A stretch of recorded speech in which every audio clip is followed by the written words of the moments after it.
3 disappearances, 3 lives swallowed by the wilderness. In 2004, Marine veteran Robert Bugsy Springfield vanished in Montana's Bighorn Mountains. His belongings found eerily arranged, but not his bow. In 1950, skilled climber Jim Carter skied into Mount St. Helens Ape Canyon, his tracks frantic, as if fleeing something unseen, and then nothing. And in 2007, experienced hiker Barbara Bolick stepped just a few feet ahead of her companion and was gone without a sound. Accidents, foul play, or something stranger? Stay with me, because the wilderness keeps its secrets well. But tonight, we're pulling them back into the light. In the vast wilderness of Montana's Bighorn Mountains, the land carries both beauty and silence. It is a place where generations have hunted, prayed, and built their lives. In 2004, Robert Bugsy Springfield entered those mountains with his sons for a hunting trip. He never came back. What followed was a search that revealed almost nothing, a discovery that raised more questions than answers, and a family left to live with a mystery that time has never solved. This is the story of Bugsy Springfield, a Marine, a father, a man of tradition, and the unanswered questions surrounding his final day in the Bighorns. Robert Bugsy Springfield was born in Crow Agency, Montana, on December 20th, 1955.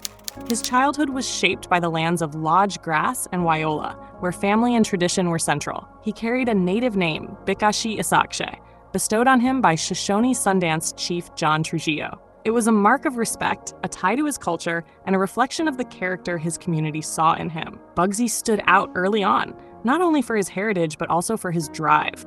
In July 1979, he married Veronica Burden-Ground. Together, they raised 2 sons, Colton, his biological child, and Brent, whom he adopted. For Bugsy, family was the anchor of his life. Hunting became more than just providing food. It was a way of honoring heritage and teaching his sons the values of patience, respect for nature, and survival skills. The Bighorn Mountains, where generations of his people had walked before him, became both a classroom and a sanctuary. September 19, 2004, was meant to be an ordinary hunting trip. Bugsy, then 48, set out with Colton, just 13 years old, and his adopted son Brent. Their destination was Black Canyon, a rugged part of the Bighorn Mountains on the Crow Reservation. The plan was simple: spread out, cover more ground, and then regroup at a prearranged spot later in the day. Bugsy wore heavy clothing and carried his bow and arrows. His sons, still learning but already skilled under his guidance, followed his lead. As daylight waned, Colton and Brent returned to the agreed meeting place. They waited, but Bugsy never arrived. At first, perhaps they thought he was delayed, following elk tracks. But as the sky darkened, the boys grew uneasy. When he still hadn't returned, they sought help. Authorities and tribal members were alerted that very evening. The search began quickly. A helicopter equipped with heat-detecting sensors swept the canyon. Search dogs were brought in, along with volunteers on horseback. For days, searchers scoured the rugged terrain, but nothing was found. No broken branches, no tracks, no sign of Bugsy's gear. It was as if he had vanished. For a family, the silence was unbearable. For search teams, it was baffling.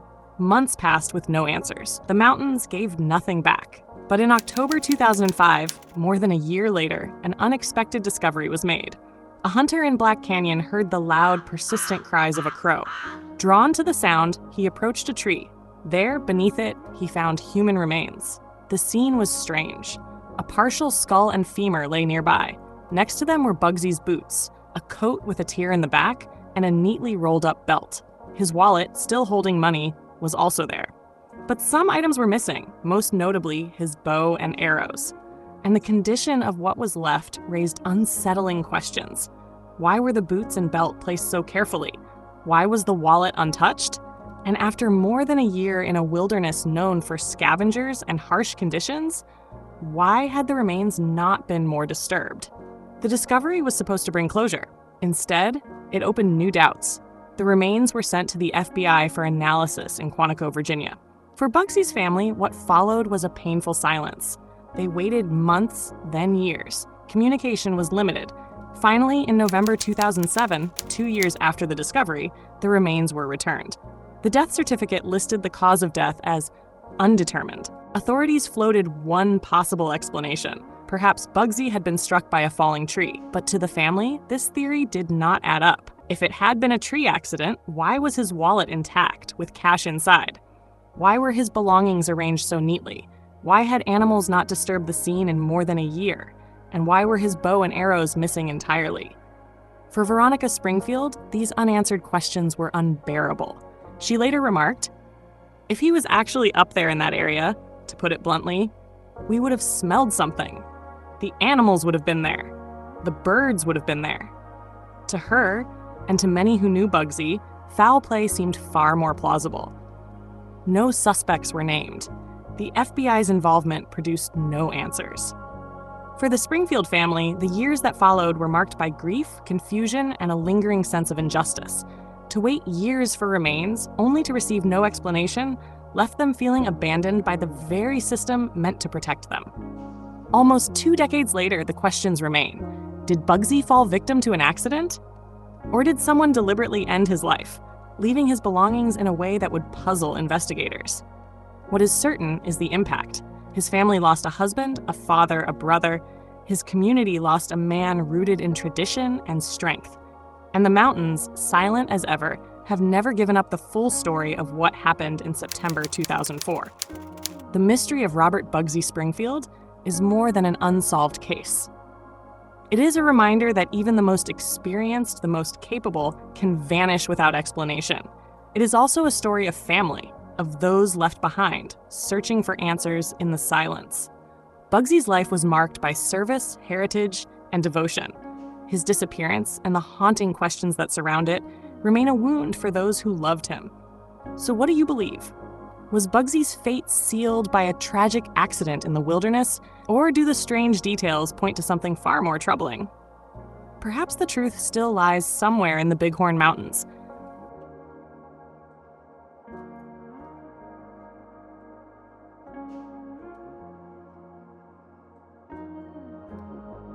In the spring of 1950, the Pacific Northwest was still largely a land of wilderness. Rising above forests of fir and cedar stood Mount St. Helens, a volcano both admired and feared. Its slopes, unpredictable and demanding, drew climbers from across the region. Among them was Jim Carter, a 32-year-old from Seattle. Carter was no amateur. He was known as an accomplished mountaineer and skilled skier, the sort of man friends trusted with both adventure and responsibility. That May, Carter joined a climbing party of nearly 20 people. Together, they made the ascent without incident. It was only on the way down, near a landmark called Dog's Head, about 8,000 feet up the mountain, that something unexpected occurred. When Carter failed to reappear at the timberline, his climbing companions grew concerned. For a man so steady and reliable, the delay was troubling. Soon, a full-scale search was underway. Seattle Mountain Search and Rescue, composed of seasoned volunteers, joined forces with other mountaineers to comb the slopes. Among them was Bob Lee, a respected climber whose credentials would one day include leading Himalayan expeditions. The search was exhaustive and relentless. At times, more than 75 people scoured the dangerous terrain, while aircraft traced Carter's ski trail from the air. His tracks led into Ape Canyon, a narrow and steep gorge notorious for its treacherous walls. There, searchers discovered something strange. Carter had descended the canyon at a breakneck pace, taking routes no experienced mountaineer would choose under normal circumstances. On the ground, searchers expected to find him at the bottom, or at least a trace of equipment. Instead, there was nothing. Only a discarded film box was ever recovered, the one Carter had likely opened to photograph his group. Beyond that point, his trail vanished into wilderness. Bob Lee later described the search as one of the most unsettling experiences of his life. Whenever he found himself alone, he said, he felt as though he were being watched. "The hair on my neck would stand up," he recalled, adding that he never once let go of the ice axe in his hand. 2 weeks passed. Despite manpower, aircraft, and expertise, Carter had disappeared without a trace. 70 years later, Jim Carter's disappearance remains one of the great unsolved mysteries of the Pacific Northwest. His story, however, cannot be separated from the place where it unfolded, Ape Canyon. Long before Carter's time, the canyon carried a reputation. In 1924, a group of miners claimed they were attacked overnight by strange, ape-like creatures that hurled rocks at their cabin. The men described them as massive, hairy beings walking upright, unlike any animal they knew. By dawn, the miners fled, leaving behind a tale that quickly became woven into local folklore. Skeptics dismissed it as exaggeration, or even a prank by local youths. But for others, it became one of the earliest pieces of so-called Bigfoot lore. Against that backdrop, Carter's disappearance gained a new layer of mystery. Was his reckless dash down the canyon the act of a man pursued? Or was it simply an accident, a fatal misstep hidden by the vastness of the mountain? For Carter's family, there was no closure, no body to lay to rest, no final explanation. For his companions, there was only the memory of watching him ski away. The eruption of Mount St. Helens in 1980 reshaped the canyon, burying old trails and changing the land forever. Yet the unanswered question lingers. What drove Jim Carter into that desperate flight, and why was he never found? Perhaps the wilderness claimed him, as it has claimed many before. Or perhaps in the shadows of Ape Canyon, something else waits, unseen. Jim Carter's story is not only about a disappearance, it is about the fragile line between human skill and the mysteries of nature. Was his fate the result of danger he misjudged, or of something beyond explanation? What do you believe happened to Jim Carter on the slopes of Mount St. Helens? On a warm summer morning in July 2007, in the rugged Bitterroot Mountains of Montana, a woman stepped onto a trail she knew as well as her own backyard. She had walked it dozens of times before, confident in its twists and switchbacks. But before the noon sun reached its peak, she was gone, vanished in full daylight, within sight of her hiking companion. No sound, no struggle, no trace. Nearly 2 decades later, the question still lingers. How can someone so familiar with the wilderness simply disappear, leaving behind nothing but silence? Barbara Bolick was 55 years old in the summer of 2007. Those who knew her described her as energetic, disciplined, and deeply connected to the outdoors. She was not just a casual hiker. She was a runner, an athlete, and someone who embraced the rhythm of the trails. Since moving to Montana with her husband Carl, Barbara had made the Bitterroot Mountains her second home. For Barbara, who had never lived in Montana before, the change proved to be a gift. She adapted quickly, falling in love with the sweeping valleys and mountain ridges. Hiking became her daily ritual, a blend of exercise, reflection, and connection to nature. The couple shared a strong bond, though their routines began to differ after Carl suffered a heart attack. He stepped back from strenuous activities while Barbara continued her long hikes, often taking friends and visitors along the trails she had grown to love. It was her way of sharing the Montana landscape, showing others what had made the region home for her. In mid-July 2007, Carl's cousin, Donna Biles, and her boyfriend, Jim Ramaker, came to visit from California. Barbara welcomed the chance to host them, and as was her habit, she planned to take them on a hike. The chosen trail was one of her favorites, Bear Creek Overlook, just a 15-minute drive from her home in Corvallis. That morning, Donna decided not to join, citing a hangover from the night before. Barbara and Jim set out alone. Around 8:30 or 9 a.m., Barbara mentioned to Carl that she would be gone only a few hours and would return for lunch. She left in her familiar hiking attire, a pastel shirt, tan shorts, and her backpack, which always carried water, food, and her .357 Magnum revolver, a precaution against bears and other wildlife. Carl thought little of it. His wife was cautious, experienced, and knew the terrain better than most. Yet, by the end of that day, Barbara would not return home. The mountains, which had once felt so welcoming, would become the stage for one of the most enduring mysteries in Montana's history. The Bear Creek Overlook Trail is a modest hike by mountain standards, 4.5 miles round trip, steady switchbacks through a shaded forest of Douglas fir and pine. The reward for the climb is an expansive view across the Bitterroot Valley and the surrounding peaks. For Barbara, this trail was both familiar and beloved. As Barbara and Jim hiked, the morning unfolded without incident. They encountered 2 young men with a dog along the trail, stopping briefly to chat. The men were described as clean-cut, athletic, and in their early 20s. Nothing about the encounter seemed unusual at the time. Sometime around 11:30 a.m., the 2 reached the overlook. They paused to take in the view, ate a small lunch, and then began heading back down. It was here, on the descent, that the mystery began. Jim later told investigators that he stopped to admire the scenery for no more than 45 seconds. Barbara was walking slightly ahead, no more than 20 or 30 feet in front of him. When he turned to continue, she was gone.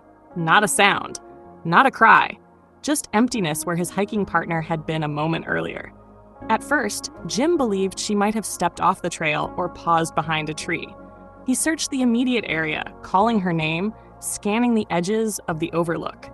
The trail itself was composed of loose shale. Any sudden movement should have produced noise. Yet Jim heard nothing. When his search proved fruitless, Jim retraced their steps down toward the trailhead. Along the way, he spoke with construction workers repairing the access road.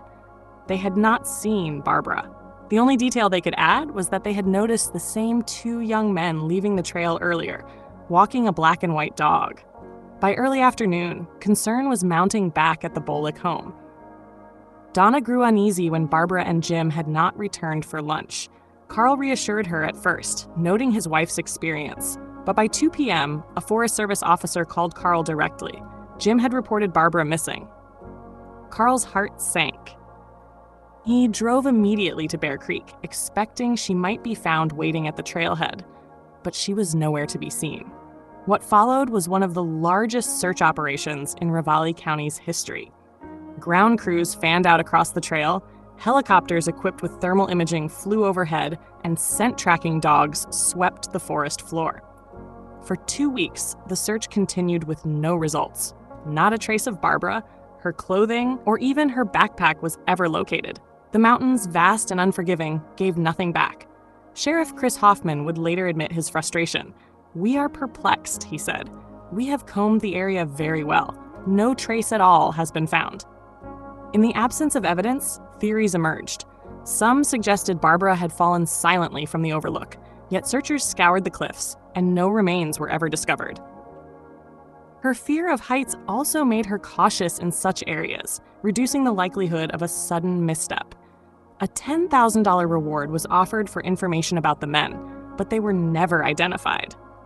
Jim, meanwhile, fully cooperated with authorities and even volunteered for a polygraph test, though it was never administered. He was eventually cleared of suspicion. Speculation grew more tangled.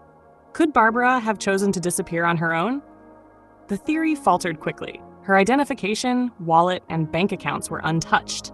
She and Carl had upcoming travel plans they were both excited about, making the idea of a voluntary disappearance seem unlikely.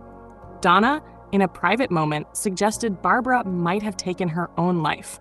Carl rejected the idea completely.